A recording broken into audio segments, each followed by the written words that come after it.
Well, thank you, Kate, for taking a bit of time out of your busy day to spend a little time with me to hear a little bit about your business journey and where you've been.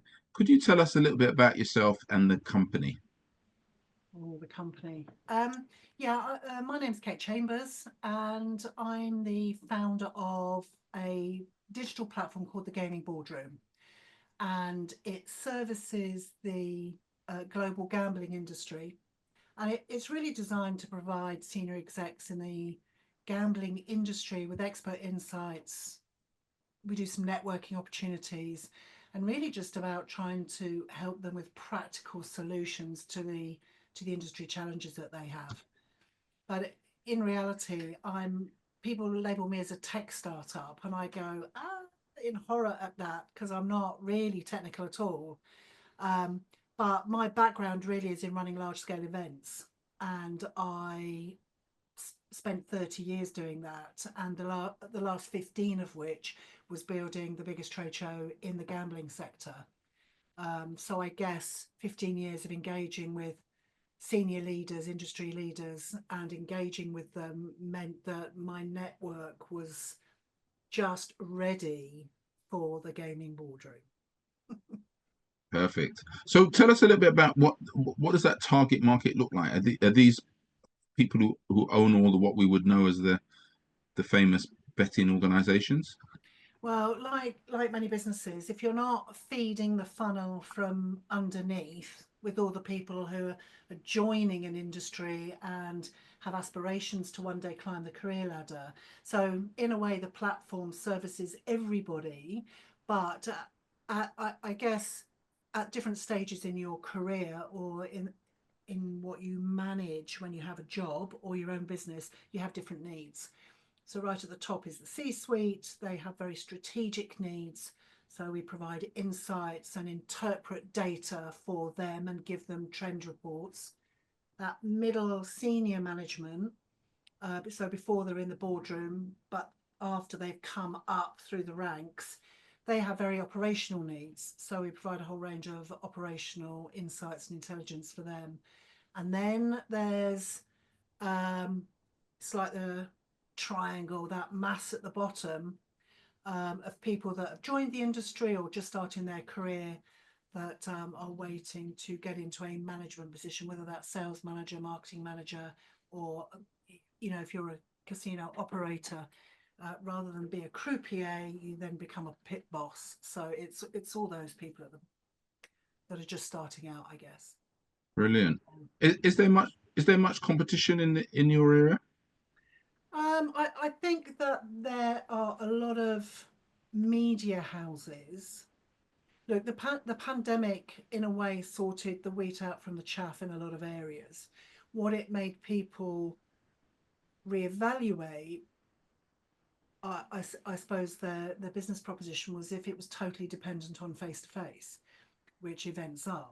So what you found is a lot of the events businesses created print and digital media as a stopgap if it happened again. And a lot of that was launched during the pandemic. And I think um, publishers are now far better equipped to do face to face.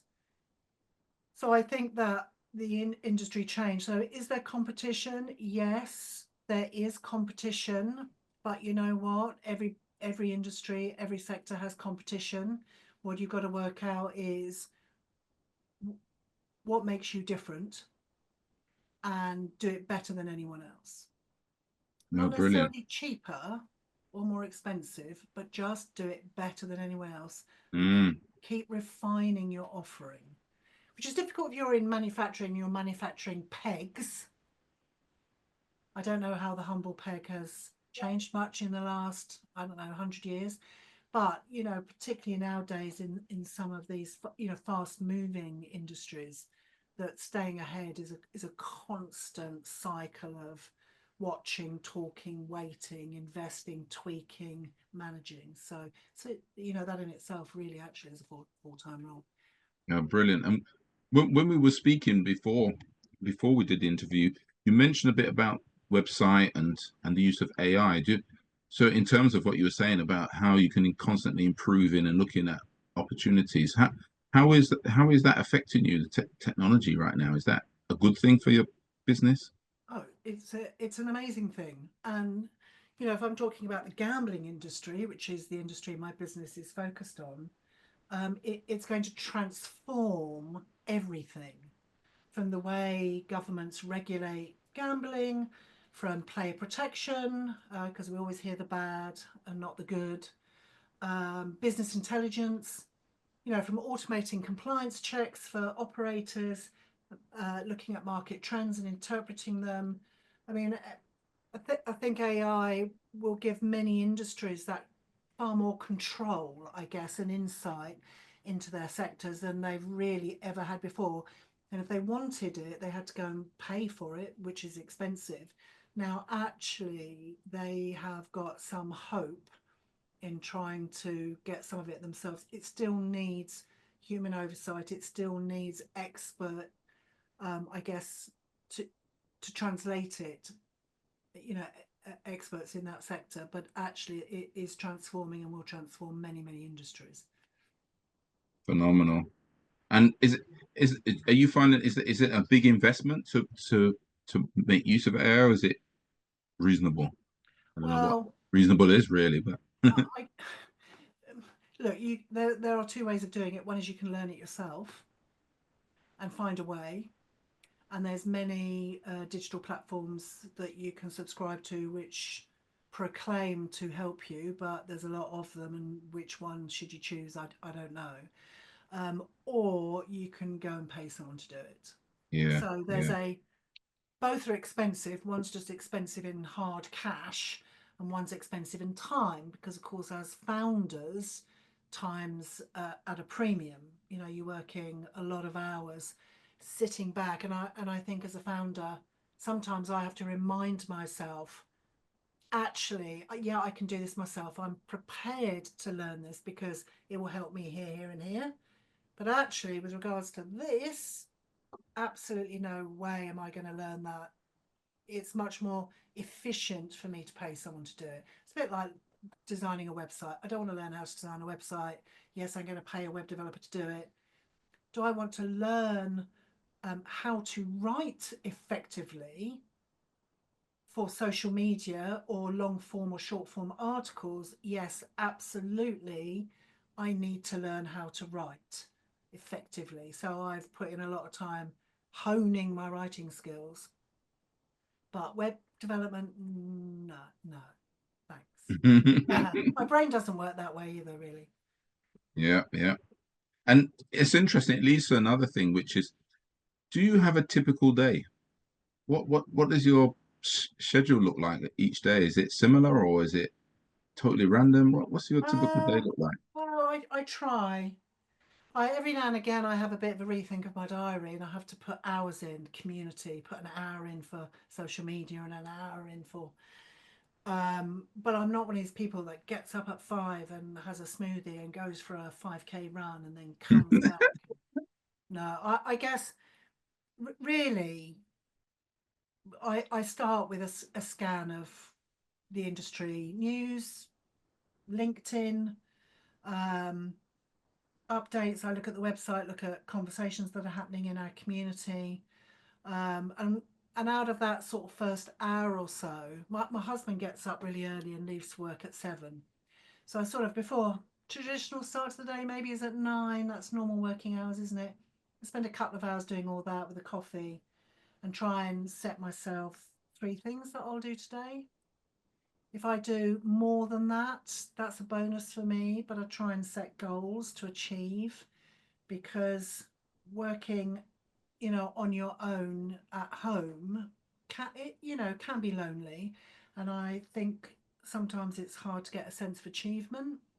So actually setting simple goals or big goals, either for the week or for the day, is really important. I sometimes forget to eat lunch, and I find myself at 3 o'clock going, "Oh, actually, I'm really hungry," and then I'll go down and make toast or have a sandwich, and then everybody comes home from work or college, and they want dinner at 7. Oh my god, I've only just had my lunch. So Sounds like me. yeah, so but I try and switch off. So between 7 and 8, normally I try and close the door of my office and then either read or watch TV just to try and shut down the thinking.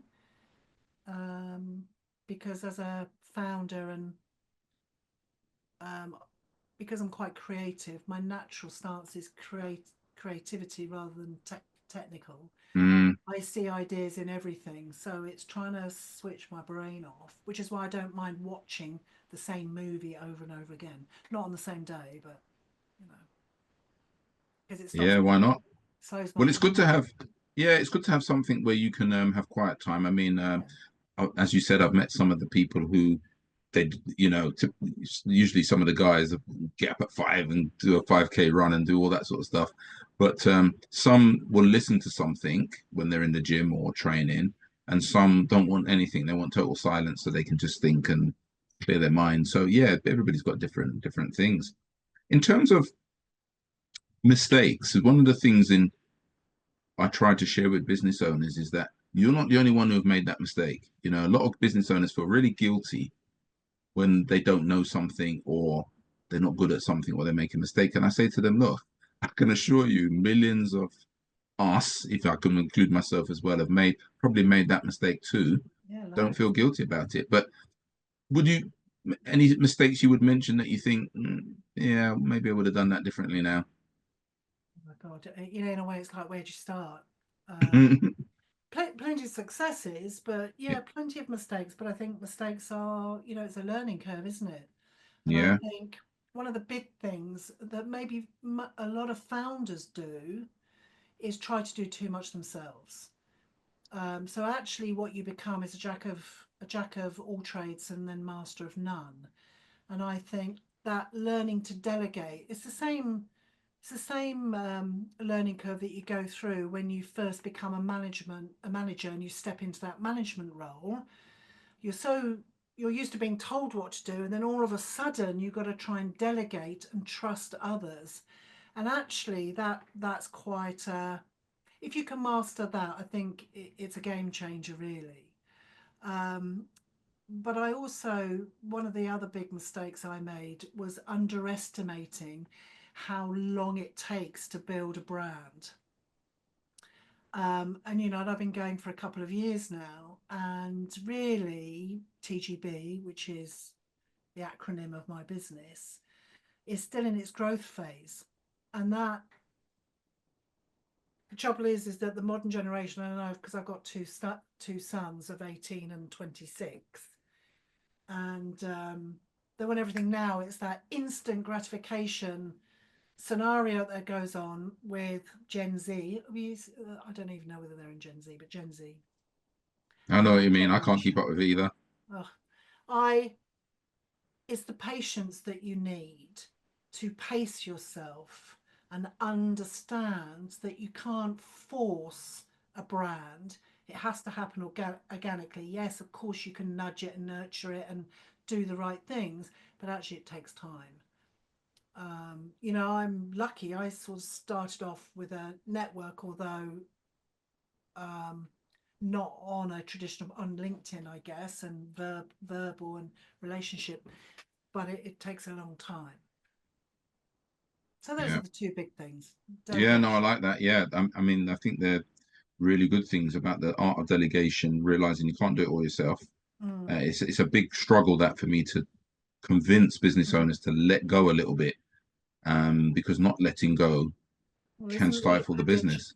isn't the adage you need to, if you're down in the weeds doing the business, you can't actually strategically think about the business, and you have to lift yourself out. Absolutely, and don't even have the time or the breathing space to even think about it because Working you in the business and working on the business are two different things. absolutely that's I what we say remember. all the time.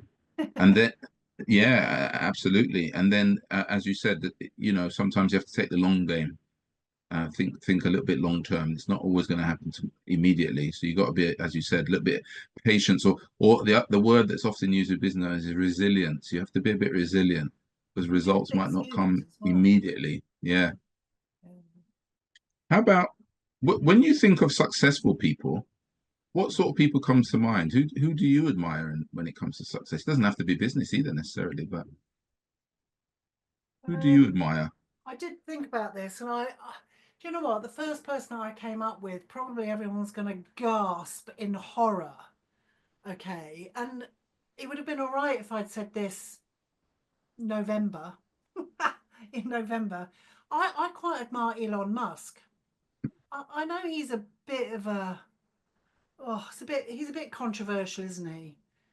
But I what I quite admire about him is his ability to think outside the box a bit and look at unconventional thinking. He's got very unconventional thinking, and I I think standing in public and executing on bold, unconventional plans is is actually something that I wish I could do. Hmm. So I don't know who there's many people, but for different things. I quite well, yeah. I could list a whole. We could go on forever. But it's interesting. I mean, when you say that, I say to people, look, you can admire somebody for something, but it doesn't mean you admire them for everything. No. And there's few people you admire for everything. I mean, it even could be your parents or whatever. I mean, it could be they did a great job bringing you up, but they were rubbish at their job or something else they weren't particularly good at. So we're multiple things. It's like some people can be an all or nothing kind of approach, isn't it? You love everything about them. Well, very few people we love everything about them, but we might like particular things about them, and it's also part of learning, isn't it? We can learn maybe that skill, as you said, or personality or whatever. You can learn it. It doesn't mean you have to copy him as a completely all his behaviors and beliefs. So I think that's fine. You can admire people for different things and bring that to your as the founder, bring different Yeah. elements of different business people to your party. Nothing wrong with that. Different thoughts. Yeah. Where do you see the business? Obviously, you're saying about growth phase. Is 5 years too far to see forward? Where would you see yourself over the next few years? No, I think that every business, when you start a business, and I've had 30 years in excuse me, in a corporate environment. And one of the things you learn, despite the fact we all moan about them, I remember that one of my bosses used to get really irritated with me when she asked me if her board, for my contribution to her board report. I used to spell it Bored. Arcade, she used to say. But, one of the things that a corporate environment teaches you is to plan. But there are many ways to get from A to B. And it doesn't mean the path is always direct. And it doesn't mean along that path that you do plot out, you can't stop and go in a different direction and then come back and still aim to get to point B. You're just taking a different path because circumstances change, economies change, environments change. So everybody should have a 3 and a 5 year plan, because 3 years allows you a period of planning, a period of implementation, and then a period of results watching. And through that process, you will change your path or your direction or your strategic plan, so that actually that next jump in those 2 years after, between your 3 and your 5 year plan, actually, you know what you're doing, you got your strategy sorted, you've weeded out all the things that aren't quite right or are not being taken up or being sold or bought by people. And then actually the following 2 years is one where actually you can really start to scale. So where am I in that? Where am I don't think that's a good. So yes, you do need a 3 year plan. You do need a 5 year plan. Where am I? I'm approaching the end of my 3 years. We're now just sorting out everything that we learned in the last 3 years. So the next 2 years for me, as I go towards 5 years, is literally about monetizing and scaling. No, yeah, no, I like that. I like the analogy as well. I mean, it's like we use this sat nav analogy, isn't it? On the journey of business, something can get in the way, something can change information, and therefore you change direction, but you're still going That's okay. your overall vision can stay the similar, but you're just taking a slightly different path, and that makes perfect sense. Mm. You know, stubbornness can sometimes be a disaster. Regardless of what happens, you just stay the same, and then that can be Yeah. problematic. So brilliant, brilliant, yeah. What about in terms of staffing? One of the big challenges, or often when I coach business leaders, one of their biggest headaches is how do they manage their staff? Um, and as you start to scale, as you often need people around you to do things. What have you learned around the most effective way of managing people? Do you know what I think? I think it's different in a startup. I Yeah, think hiring people in startups is really hard because there isn't a role really, an established role that's been around for a long time. I think that um, you have to hire for who the person is rather than what their skill set is. So, um, and for me, that's about have they got the base skills? Can they thrive in uncertainty because things are changing a lot? Can they adapt quickly? Can they take ownership of the tasks that they are given? Um, because nothing ever stays the same in a startup. It's different for a big multinational corporation that's yeah, hiring for an administration assistant. There's a set things that have to be done every day, and that's their job, and make sure there's enough pencils in the pencil box, all that sort of stuff. But actually, with startups, it's all a bit hands on. And if you're delegating correctly and empowering people to explore their role and drive the business forward as a leader, you need someone that you can trust, that actually whose thinking is or will come and ask. So for me, it's more about mindset, I guess, over experience. So I really do. I mean, they've got to have some experience. If you're hiring a salesperson, it would be helpful if they were a trained salesperson. But I'd rather take somebody with less experience who has a really good can do attitude, that can take responsibility and shoulder it well and survive rather than crumble and not make a decision. It's better to make the wrong decision than no decision at all. yeah, yeah, My mind is. yeah. But I think because skills can be taught, but actually, if you come in and you don't have the right attitude, Very difficult. very, very difficult. Yeah. Yeah, yeah. I certainly like to teach that as well. Recruit on attitude is because very rarely I meet business owners who say my staff don't have the skill. They usually say I don't like the attitude. You know, it's the attitude that's the problem. Because if you can't train them, then where do you go from here? You know, it's very difficult. So yes, I hear that 100%. And it's also interesting you make that point about a startup that wanting somebody who doesn't have a ready meal, ready set, somebody who wants that routine and wants that system is might not be the right person because as you said they have to be a bit fluid, the role is fluid, they got to kind of create something for themselves and as you said, if they want something steady Eddie, they might be in the wrong place. You know, Look, the some jobs require a steady Eddie. yeah, I mean, some jobs you need someone who just wants to sit there every day and do the same thing every just day. bang it out. Yeah, That's tick box is identifying what that role is.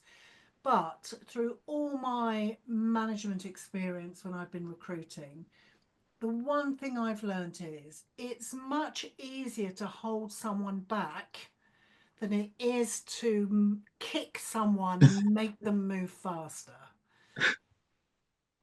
I So like that. what would I rather be doing? I'd much rather be holding someone back and saying, wait, let's just wait. Let's go and have a look over here, rather than going, have you done that today? Have you done that today?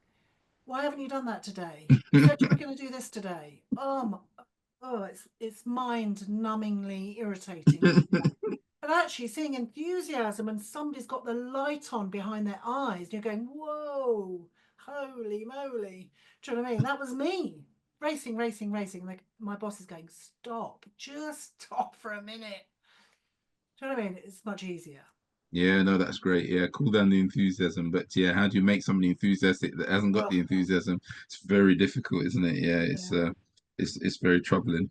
So we mentioned AI earlier, Hmm. and it's an interesting one. I can't imagine pre-COVID asking anybody about AI. I don't think I did. But now, definitely, it's We coming just into used to say conversations. Terminator, didn't we? That's Yeah, all you we know, knew was Terminator. it was almost like a AI was around, but it wasn't in a form that most people could use unless you were really technical. Now it's becoming something that we can actually see and feel. So I think when because it's been there for years, but we just Yeah, you know the day-to-day person is not using it in the way for themselves. yeah. So I always like to think it's like if you're a Star Trek fan, it's like the beam me up Scotty technology. I reckon that's been around for years, but the airlines won't let us have it because why would they want beam me up Scotty? I've got a dream that one day that will happen, Kate. I can live Oh, anywhere in the world, and well, in a you could go for second I can be lunch. anywhere else. You could go for Wouldn't that be lunch in cool? Hawaii. You could go Oh out man, could you to imagine that? Asari. Yeah, It would collapse house prices though. sleep in your own bed every night. How would that collapse house prices, isn't it? Everybody would be living in some exotic place in the world, and places that are cold and horrible would have nobody living in them. So, but yeah, I would one day that would be fantastic, wouldn't it? How is AI impacting on you? How do you see it affecting what you're doing and your business? I we're starting. Well, I mean, I was. I don't know whether I was the first person to take out a subscription to ChatGPT, and I've since explored a lot of other AI based platforms and pieces of software that do a variety of different things. I think that what it enables the industry that I work on is just the speed at which you can identify um, trends and predict actions. I mean, if you look at responsible gambling, this is particularly useful because currently, if someone has a problem and they're gambling too much, you've got to wait until they have gambled too much before you can see it. But actually, what AI will do is look at behavior of problem gamblers before it became a problem and actually trigger actions or messages to people who are exhibiting the same actions. So, in something like that, it's going to be transformational. Um, and I think for governments to manage that, so it becomes a problem that the industry and governments have to manage rather than the gambler themselves, because at the moment it's all on someone saying, "I want to self exclude." So Mm, actually, I think a lot of we're just having a big debate, the big debate in gambling about actually the compliance and the regulations that are put in place for operators to comply to with around it. Has anybody actually looked at the outcomes? Has problem gambling gone down or stayed the same? Well, that's up for debate. Obviously, this is not a responsible gambling conversation, but just saying that AI in some cases is going to transform some parts of our lives. Not everyone's life, but some parts of our lives. And I mm, think anything around regulation, I mean, gambling is one of the most regulated industries in the world, but there are, same as drug manufacturing, actually it will transform because the analysis is so quick, the prediction is so quick, supply chains are going to be transformed, warehousing, all that, all that stuff, shipping, air traffic control with human oversight. I'd like to think that a machine is in charge of all the flight planning. mm. Make But you you know what I mean? frightened? It will make everything more transparent, quicker, faster, better, hopefully, if used in the right hands. Hmm. Yeah, of So course. that's Yeah. great. No, brilliant. Yeah. What about do you I see some books behind you. Do you read much? And you got any books that you would particularly think of? Yeah, it's worth a read. Well, yeah, I'm an avid reader, but business books. So I guess non-fiction and fiction. One of the best business books I've read is The Hard Thing About Hard Things by Ben Horowitz. The hard thing about hard things. Yes. It's about the brutal reality of running your own business. But so that I guess, and I follow the Trend Hunter. Don't know whether you've heard of him. No, He did a I have to book, look that up. Create the Future. Ah, It's a double great. book, Create the Future and Innovation. Jeremy Gutcher. Mm, He runs a big trend agency, but he wrote that some time ago, and I recommend it all the time. It it makes you think in a different way. It's about trying to make you think in a different way because if you're going to run your own business and come up with something that's different and better than anyone else, you do need to think in a different way. If you can't yeah, think in a different way, you'll never come up with something different. yeah, yeah. Um, it's like saying I want to do flavored milk, but all you can come up with is chocolate and banana and vanilla. Well, Yeah, we've heard those ones.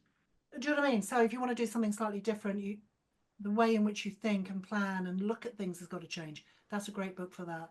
And then getting the brutal reality check um, from Ben Horowitz is hard read. But do you know what? I quite like science fiction. All right, yeah. You mentioned Star Trek earlier. Yeah, or my husband's a big Star Trek fan. I grew up in the 70s. Do you know what I mean? My dad was in Star Trek. We all watched Star Trek in the 70s. It was only three channels, wasn't there? Despite the 999 there are now. But I quite like Hugh Howey. So Hugh Howey and Justin Cronin wrote The Silo, which is on Apple TV at the moment. I read that years ago. Um, The Passage. They're all a bit Mm, dystopian futures, but it's quite interesting. And I pick it up when I have downtime, which is not often at the moment.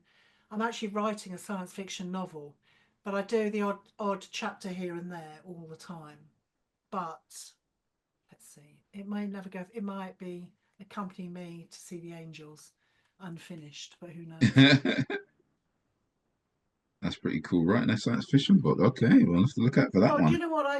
I'm not a journalist and I'm not a writer. I'm not a fiction writer. I'm not a non-fiction writer. My writing actually was about writing board reports and 3-year plans and strategy documents with graphs in. So I can write in a business language, but actually creative writing. So one of the ways that I started teaching myself to write a story because writing articles, long form and short form articles for my business in the industry about things in the industry actually requires you to write creatively rather than just rely on business writing.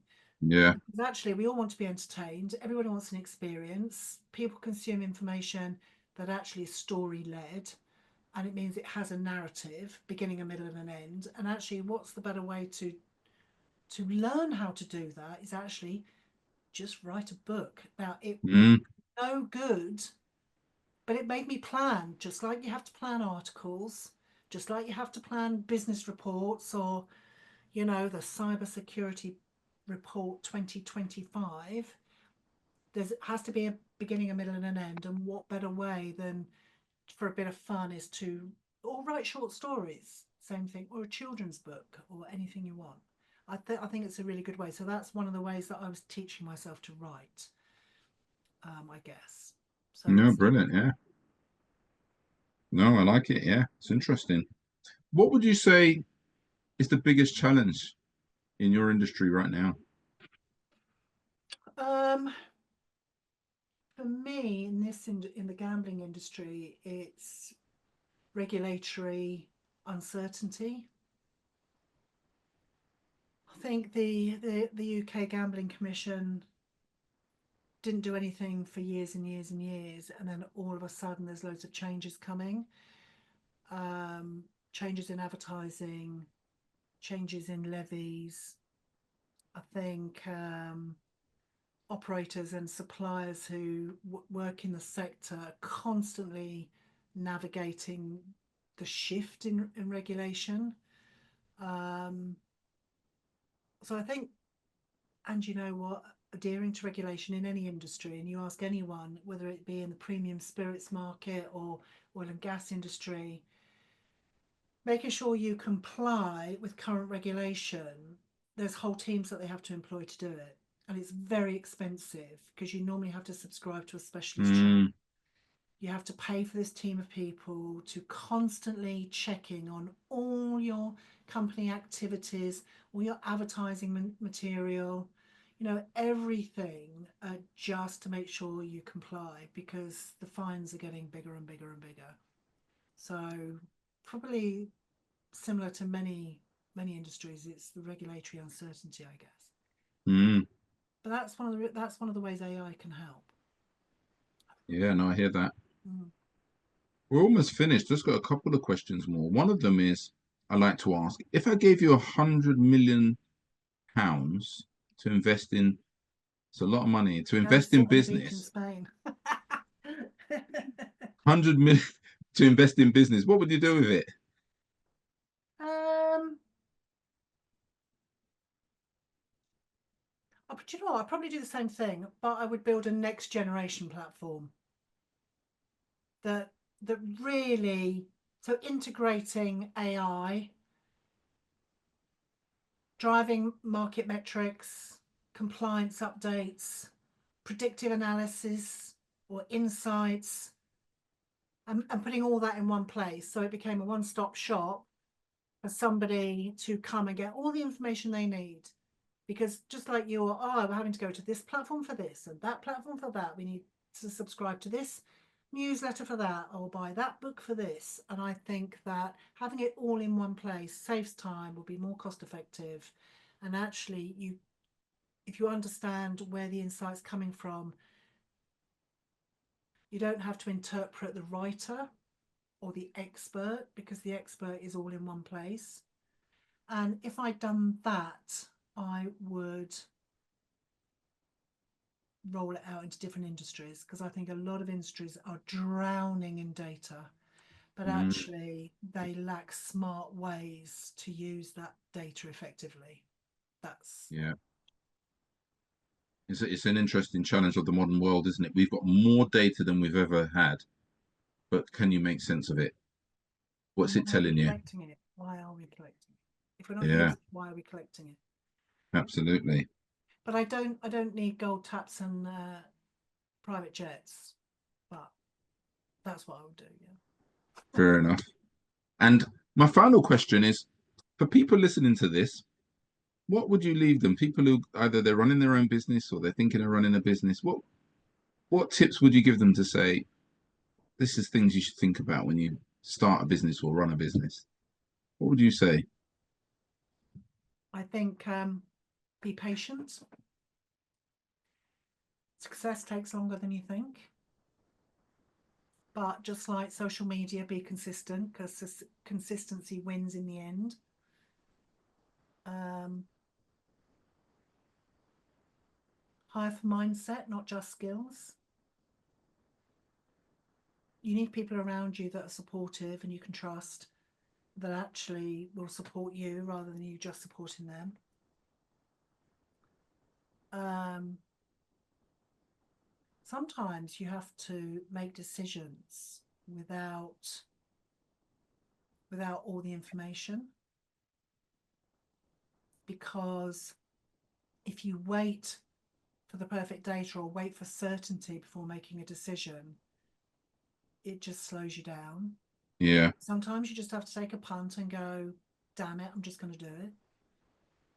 So make decisions with imperfect information. Trust your gut a little bit. I know it's all about data, but actually trust your gut. There's a reason why you want to launch a business in this sector doing this. That's because somewhere you know it, you got experience in it, you understand it for some reason. I would never start a digital platform teaching people how to knit. I can't knit. Why would I do that? Do you know what I mean? So Yeah, I yeah, think trust your instinct and make sure you network. The people that you know and communicate with are your biggest asset. So build relationships before you need them and make sure that you keep them up. Even the ones you think, why am I talking to this person? Actually, you never know. It might be in 6 months or a year or 2 years' time that you think, oh, I met that person, X, Y, and Z. Let me try and pick that up with him or her. So, yeah, these are the things I've learned. Keep your network alive, make decisions, even if you don't have all the information you need to comfortably make the decision, make it yeah, anyway. Hire the right people with a can-do attitude and be patient because it all yeah. No, I love that. I love to build relationships before you need them. That's great, great one as well. These are great little nuggets. Kate, I could speak to you all day. Just want to say thank you very much for spending the time to do this interview, and my I've pleasure. learnt It's good loads, chatting. and I hope everybody else has learnt loads from it as well. Let's hope so. Thank you. Thanks, Asari. Thank you. Thank you.